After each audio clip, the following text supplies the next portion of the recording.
तो आज की क्लास में हम लोग पढ़ने वाले हैं लेंस मेकर सूत्र या पतले लेंस द्वारा अपवर्तन का सूत्र। तो आज की क्लास में क्या पढ़ने वाले हैं? लेंस मेकर सूत्र या पतले लेंस के लिए अपवर्तन का सूत्र, ठीक ना।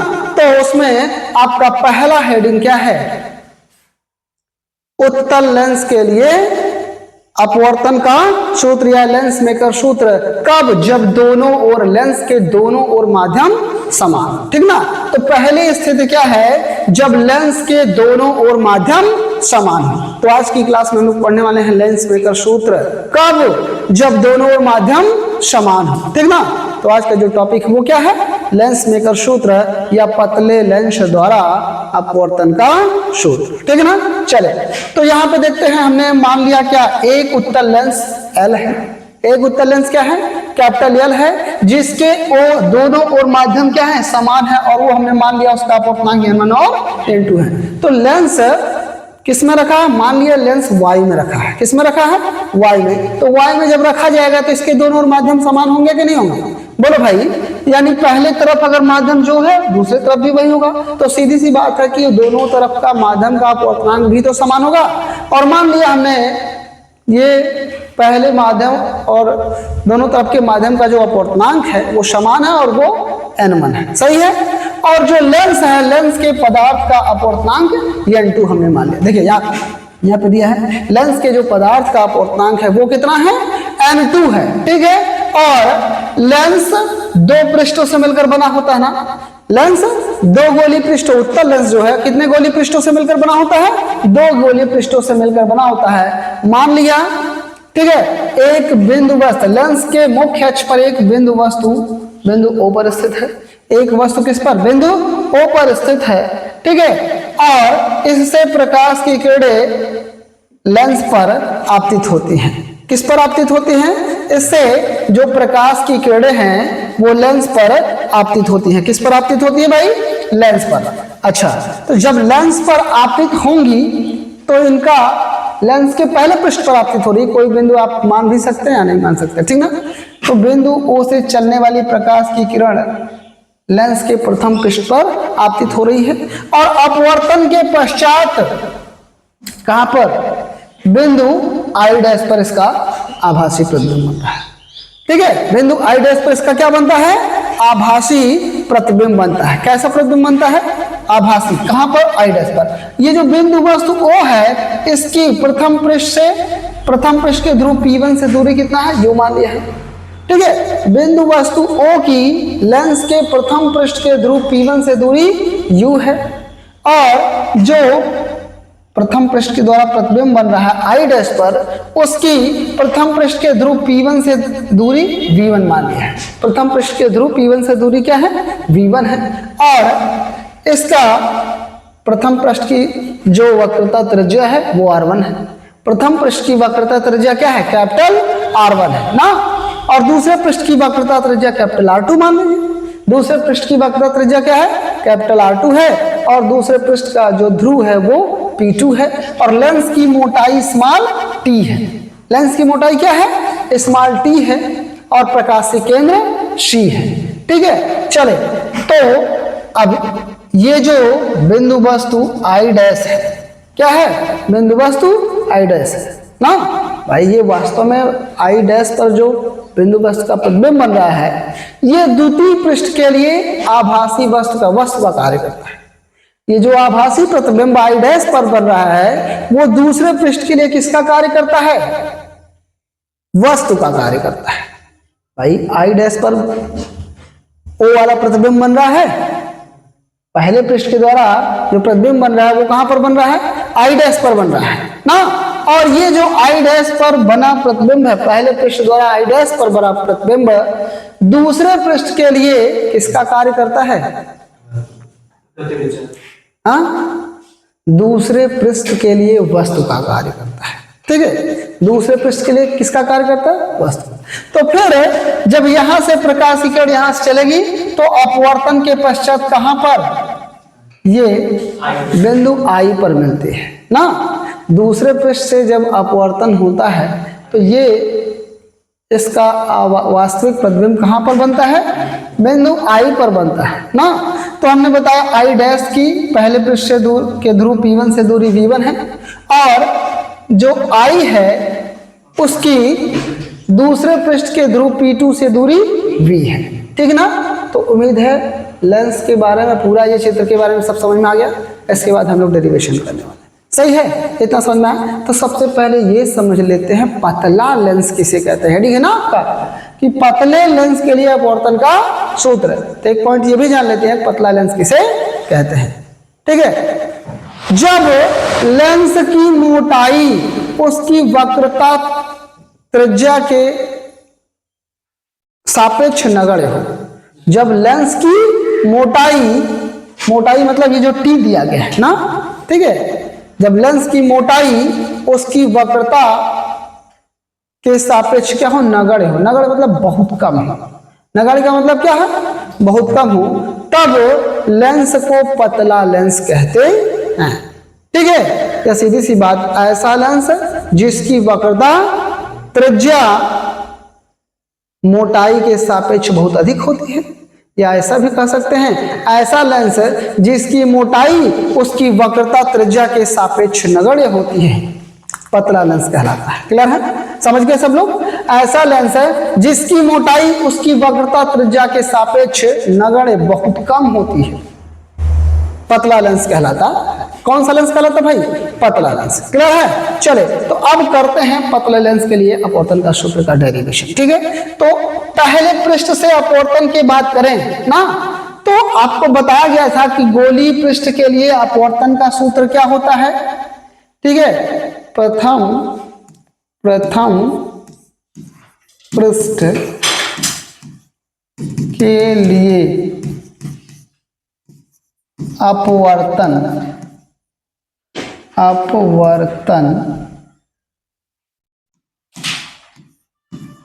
का सूत्र, ठीक है। प्रथम पृष्ठ के लिए जब अपवर्तन का सूत्र अगर लिखेंगे तो क्या होगा?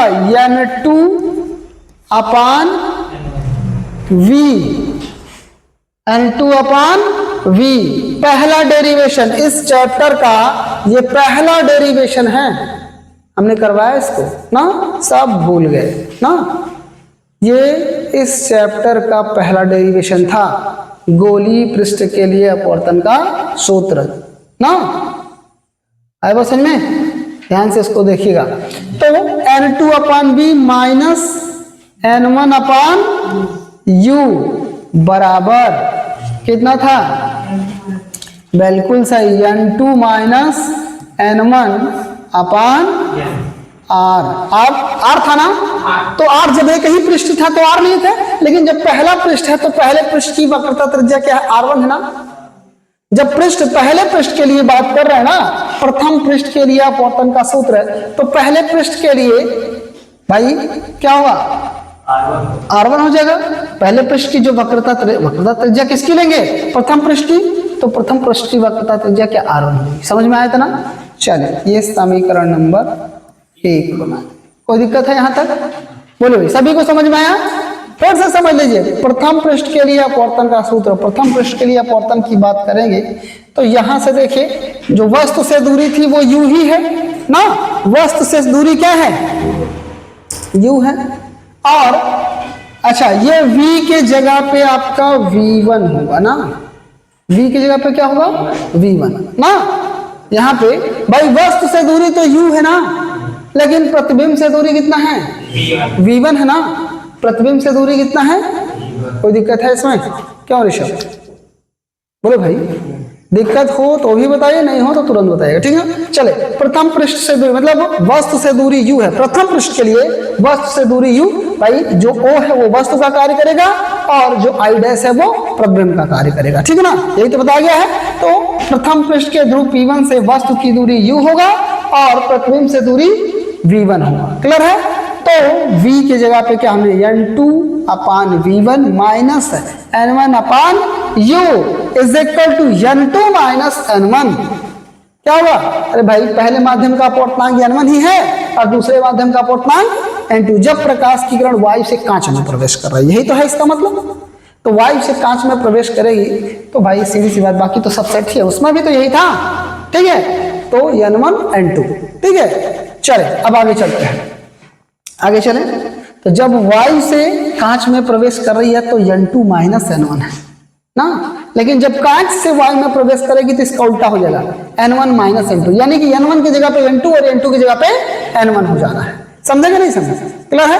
अच्छा, अब ये समीकरण नंबर 1, क्योंकि प्रथम प्रश्न की जो वक्रता त्रिज्या हमने बताया था वो कितना है, R1 है, कैपिटल R1। क्लियर है? कोई दिक्कत है इसमें किसी को? चलिए अब आगे चलते हैं। अच्छा, तो ये R1 हो गया ना। अब आपको पता है कि जब ये हमने बताया कि जो I डैश है वो दूसरे पृष्ठ के लिए किसका कार्य करता है, बिंदु वस्तु का कार्य करता है, और इसका दूसरे पृष्ठ के द्वारा जो वास्तविक प्रतिबिंब है वो बिंदु I पर बनता है। कहां पर बनता है? I पर। तो भाई दूसरे पृष्ठ के लिए जब अपवर्तन का सूत्र लिखेंगे ना, तो आपका जो वस्तु से दूरी है ना, दूसरे पृष्ठ के लिए जो वस्तु से दूरी u का मान कितना होगा, ये देखिए वस्तु कहां पे है, I डैश पर है, वस्तु I डैश पर है। I डैश से ध्रुव P2 के बीच की दूरी कितना हुआ, I डैश से ध्रुव P2 के बीच की दूरी कितना हुआ, I1 नहीं होगा, आओ ये V1 sorry V1 minus T होगा। किससे दूरी पूछिए भाई ध्रुव P2 से दूरी, I डैश की ध्रुव P2 से दूरी, तो P2 से भाई देखिए P2 से P1 की दूरी T है, और ये P1 से I डैश की दूरी V1 है। P1 से I डैश की दूरी V1 है, तो भाई P1 से P2 के बीच की दूरी घटा देंगे तो P2 से I डैश के बीच की दूरी आ जाएगा। क्लियर है? तो यानी कि P2 से I डैश के बीच की दूरी यहां से यहां तक कितना हो जाएगा, V1 माइनस T हो जाएगा। कितना हो जाएगा, V1 माइनस T हो जाएगा। कोई दिक्कत है यहां तक? बोलो भाई। यानी कि हमने निकाल लिया कि वस्तु की दूसरे पृष्ठ के ध्रुव P2 से दूरी V1 माइनस T होगी, वस्तु की दूसरे पृष्ठ के ध्रुव P2 से दूरी V1 माइनस T होगी। क्लियर है? लेकिन जो प्रतिबिंब से दूरी है वो कितना होगी, दूसरे पृष्ठ के लिए जो प्रतिबिंब से दूरी है वो कितना, V होगी कि नहीं होगी? दूसरे पृष्ठ के लिए जो प्रतिबिंब की दूरी कितना भाई, V। अरे प्रतिबिंब कहां पर, वास्तविक प्रतिबिंब I पर बन रहा है ना, और I से दूरी P2 से, I और P2 के बीच की दूरी क्या है, V ही तो माना गया है। कोई दिक्कत है इसमें? चले रखा जाए, चले रखते हैं। तो अब यहां पे देखिए क्या हो जाएगा। अब ये तो प्रथम पृष्ठ के लिए था ना, दूसरे पृष्ठ के लिए ना, ठीक है, द्वितीय पृष्ठ के लिए अपवर्तन का सूत्र, ठीक है। तो द्वितीय पृष्ठ के लिए चेंज करें आप, N2 की जगह क्या हो जाएगा, N1, क्योंकि द्वितीय पृष्ठ के लिए जो प्रकाश की किरण है वो कांच से वायु में जा रही है। कहां से कहां जा रही है, कांच से वायु में जा रही है। बोलो भाई, समझ में आ रहा नहीं आ रहा? द्वितीय पृष्ठ के लिए जो प्रकाश की किरण वो कांच से वायु में प्रवेश, तो माध्यम चेंज हो जाएगा भाई। N2, अगर इधर कोई और अलग माध्यम होता तो N2, N1 की जगह पे N2 और N2 की जगह पे N3 हो जाता ना, लेकिन यहाँ ऐसा कुछ नहीं, माध्यम पलट, केवल पलट गया ना, पहला दूसरा हो गया, दूसरा पहला हो गया। तो N2 की जगह पे N1 और अपान V1 का मतलब क्या होगा, मतलब प्रतिबिंब से दूरी V होगा ना, प्रतिबिंब से दूरी कितना है, V होगा, N1 अपान V माइनस, अब N1 की जगह क्या हो जाएगा, N2 अपान U मतलब वस्तु से दूरी, और वस्तु से दूरी कितना है, V1 माइनस T। सही है? तो ये वस्तु से दूरी ये हो जाएगा V1 माइनस T। सही है? कोई दिक्कत है? कितना है, वस्तु से दूरी V1 माइनस T हो जाएगा। कोई दिक्कत? बोलो भाई। चले, बराबर कितना हो जाएगा, जहां N2 माइनस N1 था वहां N1 माइनस N2 हो जाएगा, N1 वहां हो जाएगा N1 N1 माइनस N2 और अपान कितना होगा भाई R2 हो जाएगा ना, क्योंकि जो वक्रता त्रिज्या होगी वो द्वितीय पृष्ठ की वक्रता त्रिज्या होगी। जो वक्रता त्रिज्या है वो किस पृष्ठ की वक्रता त्रिज्या होगी, दूसरे पृष्ठ की, तो दूसरे पृष्ठ की वक्रता त्रिज्या R2। अब इस समीकरण को थोड़ा सेट कर लेते हैं ना, सेट करते हैं कि इसको भी N2 माइनस N1 के रूप में कर लेते हैं। तो अगर माइनस कॉमन कर लें तो N2 माइनस N1 हो जाएगा, बोलो भाई, माइनस N2 माइनस N1 अपान R2 हो जाएगा, होगा क्या नहीं होगा। चले, और यहां से देखिए, यहां से चूंकि लेंस पतला है, लेंस कैसा है, पतला है, इसलिए T क्या है, नगण्य है ना। पतले लेंस के लिए T बराबर क्या, लगभग शून्य ना। पतले लेंस के लिए जो लेंस की मोटाई है वो क्या होगी, लगभग शून्य होती है।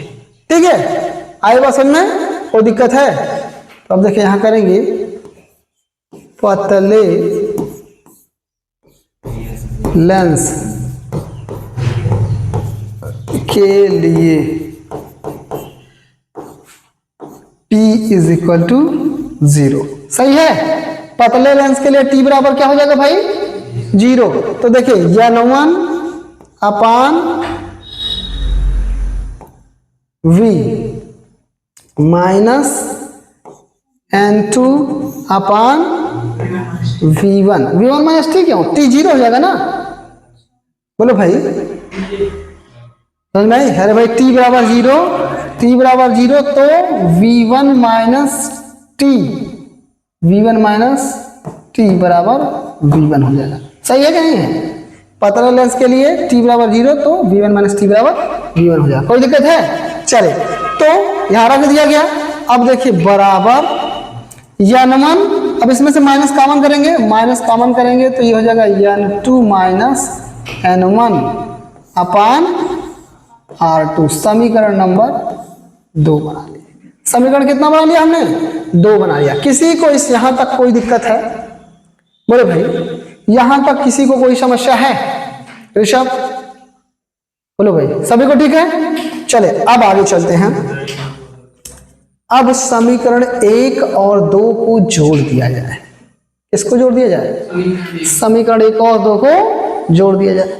अच्छा ये बताइए कि लेंस मेकर सूत्र का मतलब क्या होता है, U V और F में संबंध, यही तो, हाँ, लेंस मेकर सूत्र का मतलब क्या होता है, U V F में संबंध ही आपका होता है। जो कक्षा 10 में निकाले थे ना, डेरिवेशन करते हुए सीधा त्रिभुज रूप बना के फटाक से सॉल्व कर दिए थे, हाँ, वो तो बस ऐसे था। लेकिन वास्तविकता क्या है, वास्तविकता ये है आपकी, हाँ, वास्तव में, ठीक है, कि जो लेंस सूत्र है 1/V माइनस 1/U बराबर 1/F, वो कहां से आता है, यही से आता है।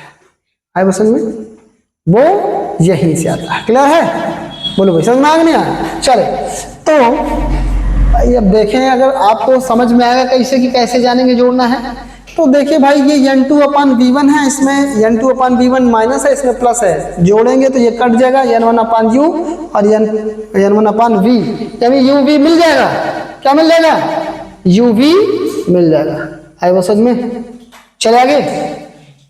चले, तो अब क्या करते हैं, अब लिखेंगे समीकरण 1 प्लस 2 से, कैसे, 1 प्लस 2 से, यानी समीकरण 1 व 2 को जोड़ने पर, तो समीकरण 1 व 2 को जोड़ेंगे तो यहां पे देखिए क्या हो जाएगा, पूरा विस्तार से करें या कैंसिल करा दें, चले कर लेते हैं।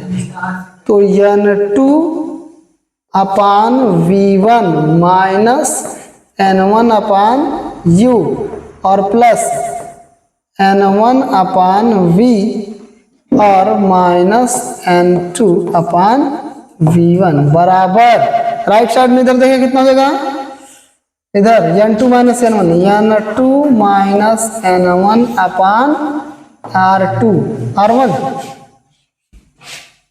अपान R1, और ये माइनस है ना, जोड़ेंगे तो प्लस माइनस हो जाएगा, N2 माइनस N1 अपान R2। सही है, कोई दिक्कत है यहां तक ऋषभ, क्लियर है? जोड़ना था हमने, केवल यहाँ देखिए प्लस लगा दिया, और यहाँ भी प्लस होता लेकिन ये माइनस था इसके आगे ना, तो प्लस माइनस माइनस हो गया, केवल लिख दिया गया है जोड़ के अभी तक। सही है? अब देखिए इसको जो कैंसिल हो रहा है कैंसिल करिए, तो ये देखिए n2/v1 प्लस में है और n2/v1 माइनस में है, निपट गया दोनों। अब n1/v जो पॉजिटिव उसको पहले, जो नेगेटिव उसको बाद में लिख लिया जाए। लिखें? बोलो भाई। चले अब देखिए यहां से क्या हो जाएगा, यहां से आपका हो जाएगा, देखिए यहां से मिल जाएगा n1/v और माइनस n1/u बराबर, अच्छा इन दोनों में से n2 माइनस n1 कॉमन है, इन दोनों में से n2 माइनस n1 क्या है, कॉमन है ना, कॉमन करते हैं, n2 माइनस n1 कॉमन करेंगे तो बचेगा 1/r1 माइनस 1/r2। कोई दिक्कत है? बोलो भाई, कोई दिक्कत नहीं है ना? अच्छा इसमें से n1 कॉमन लेके उधर कर लेते हैं ना, n1 कॉमन लेके इधर भाग करा देंगे, कराएं? इधर से दोनों में n1 कॉमन ना, एक स्टेप बैक कर रहे हैं। बोलो भाई, तो यहां से चलो अच्छा कॉमन कर लेते हैं, n1 कॉमन करेंगे तो 1/v माइनस 1/u बराबर n2 माइनस n1 और इंटू 1/r1 माइनस 1/r2। सही है? अब n1 से इधर भाग करा दीजिए, भाग कराएंगे तो कितना हो जाएगा, 1/v माइनस 1/u बराबर n2/n1 हो जाएगा, ये n2/n1 माइनस n1 से n1 कट जाएगा, 1 हो जाएगा, और इंटू 1/r1 माइनस 1/r2 ना। ठीक है, अब ये हो जाएगा 1/v minus 1/u is equal to, अब n2/n1 बराबर n होता है ना, n2 चूंकि आपको पता है कि 1n2 is equal to n2/n1, यानी प्रथम माध्यम के सापेक्ष जो द्वितीय माध्यम का अपूर्णांक होता है वही तो होता है 1n2 is equal to n2/n1, उसको n से प्रदर्शित है, यानी इसको n लिख सकते हैं, तो n माइनस 1 और इंटू 1/r1 माइनस 1/r2, यहाँ कोष्टक में लिखेंगे चूंकि n2/n1 बराबर n। सही है? और इसको बना लीजिए समीकरण नंबर 3, इसको कितना बना लीजिए, समीकरण नंबर 3। ठीक है, ये 2 था, ठीक है, ठीक है, समीकरण नंबर कितना बना लिया हमने, 3 बना लिया। अच्छा ये बताइए, अब इसमें रखा जाए, समीकरण 3 हो गया। अब आपको पता होना चाहिए कि जब वस्तु अनंत पर स्थित होती है तो उत्तल लेंस द्वारा उसका प्रतिबिंब जो है वो मुख्य फोकस पर बनता है ना। जब वस्तु अनंत पर रखी जाती है, उत्तल लेंस के लिए जब वस्तु कहां रखी जाती है, अनंत पर रखी जाती है, तो उसका प्रतिबिंब कहां बनता है बेटा, मुख्य फोकस पर बनता है। यानी कि आपको पता होना चाहिए, यदि u बराबर अनंत, यदि u बराबर क्या हो भाई, u बराबर अनंत मतलब जब वस्तु अनंत पर स्थित हो, इसका मतलब तो यही है, u बराबर अनंत का मतलब जब वस्तु अनंत पर स्थित है। अच्छा जब u बराबर अनंत तो प्रतिबिंब कहां, यानी v बराबर f हो जाएगा, v बराबर कितना हो जाएगा, f। रख दिया जाए समीकरण 3 में, समीकरण 3 में इनका मान रख दिया जाए।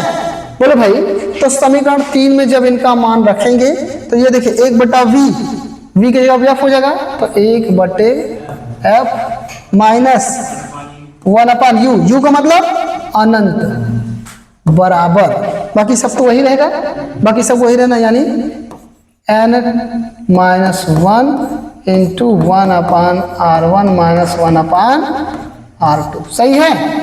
अच्छा 1/अनंत 0 होता है, 1/अनंत कितना होता है, 0 होता है, तो ये छूट जाएगा, 1/f में से 0 घटाएंगे 1/f बचेगा, तो 1/f बराबर n minus 1 into 1/r1 minus 1/r2, समीकरण नंबर 4। ये कितना है, समीकरण नंबर 4 बना लीजिए। ये समीकरण कितना है? 4 है। अच्छा, समीकरण 3 व 4 की तुलना कर दिया जाए। समीकरण 3 व 4 में देखेंगे तो दोनों का राइट साइड बराबर है। बोलो भाई, दोनों का राइट साइड बराबर है तो लेफ्ट साइड भी बराबर होंगे। सीधा कर सकते कि नहीं कर सकते? बोलो भाई, या सीधा समीकरण 4 से ना n-1 into 1/r1 minus 1/r2 का मान समीकरण 3 में रखने पर, ऐसा भी तो कर सकते हैं।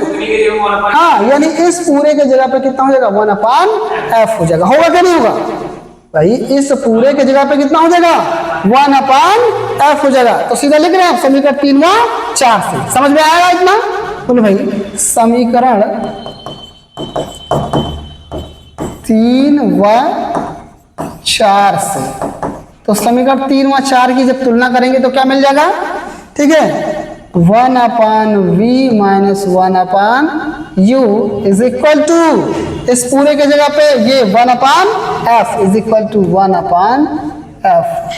यही आपका लेंस सूत्र या लेंस मेकर सूत्र है, या पतले लेंस के लिए अपवर्तन का सूत्र है। तो उम्मीद है डेरिवेशन सभी को समझ में आया होगा, और समझ में आया, मजा आया तो लाइक और शेयर जरूर करिएगा। साथ ही साथ जो बच्चे चैनल पर नए तो चैनल को सब्सक्राइब करिए। धन्यवाद।